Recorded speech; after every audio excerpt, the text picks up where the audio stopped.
AP municipal workers union AITUC అనుబంధ సంఘం రాష్ట్ర సమితి పిలుపులో భాగంగా శ్రీకాకుళం జిల్లా కలెక్టర్ కార్యాలయం వద్ద మున్సిపల్ పారిశుధ్య ఇంజనీరింగ్ కార్మికులు పెద్ద ఎత్తున పాల్గొని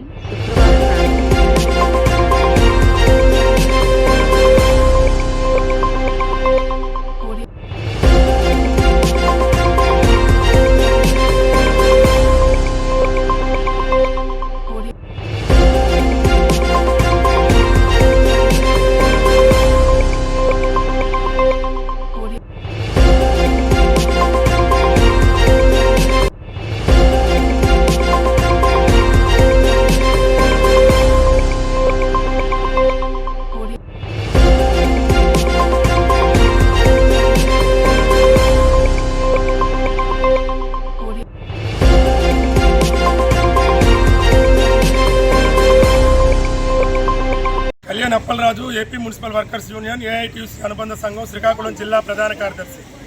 ఈరోజు రాష్ట్ర వ్యాప్తంగా ఉన్నటువంటి నగర పంచాయతీలు, మున్సిపాలిటీలు, మున్సిపల్ కార్పొరేషన్లో పనిచేస్తున్నటువంటి పారిశుధ్య మరియు ఇంజనీరింగ్ కార్మికుల యొక్క దీర్ఘకాలిక సమస్యలతో పాటు గత కొంతకాలం నుండి మున్సిపల్ ఇంజనీరింగ్ కార్మికులు సమ్మె చేసిన తర్వాత ఇప్పటి వరకు కూడా ప్రభుత్వం మాటలైతే చెప్తుంది తప్పించి జీవోల రూపంలో విడుదల చేసి కార్మికులకు న్యాయం చేస్తున్నటువంటి దాఖలాలు ఎక్కడా కనిపించట్లేదు. కాబట్టి ఈ నెల 23వ తారీఖు నుంచి 14వ తారీఖు వరకు దశలవారీ ఆందోళన కార్యక్రమాలు చేసి ప్రభుత్వానికి మా యొక్క నిరసన తెలియజేస్తాము. ఈ సందర్భంలో ప్రభుత్వం కానీ దిగి వచ్చి కార్మిక సమస్యలపై ఖచ్చితమైన హామీతో పాటు జీవోలు విడుదల చేయని పక్షంలో ఈ నెల 15వ తారీఖున చలో విజయవాడ చేసి తీరుతామని ప్రభుత్వానికి సందర్భంగా తెలియజేస్తున్నాం. అదేవిధంగా మున్సిపల్ రంగంలో పనిచేస్తున్న పారిశుధ్య మరియు ఇంజనీరింగ్ కార్మికులందరికీ కూడాను ప్రభుత్వ సంక్షేమ పథకాలు అమలు చేయాలి. పర్మనెంట్ మున్సిపల్ కార్మికులందరికీ 6 డిఏలు విడుదల చేసి కార్మికుల యొక్క పక్షపాతికి ప్రభుత్వం నిలబడితే తప్పించి లేకపోతే రానున్న రోజుల్లో మరింత ఉధృతం చేస్తామని ఈ సందర్భంగా ప్రభుత్వానికి డిమాండ్ చేస్తున్నాం.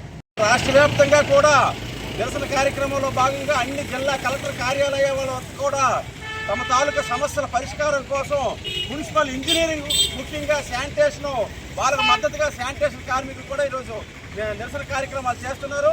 దీని ప్రధాన కారణం రాష్ట్ర వ్యాప్తంగా సుమారు 60 రోజుల పాటు ఇంజనీరింగ్ కార్మికులు ఆయా మున్సిపల్ కార్పొరేషన్లు, కార్యాలయాల వద్ద టెంట్లు వేసి తమ తాలూకు సమస్యల పరిష్కారం చేయమని గగ్గోలు పెట్టారు. ప్రభుత్వం మాటలు చెప్పింది, చేతలు చేయట్లేదు. జీవోలు ఇవ్వాలని మేము డిమాండ్ చేస్తున్నాం. వారికి మద్దతుగా శానిటేషన్ కార్మికులు కూడా రంగంలో దిగారు. 15వ తేదీన కూడాను విజయవాడ తరలి వెళ్తారనేది ఈ సందర్భంగా తెలియజేస్తున్నాం.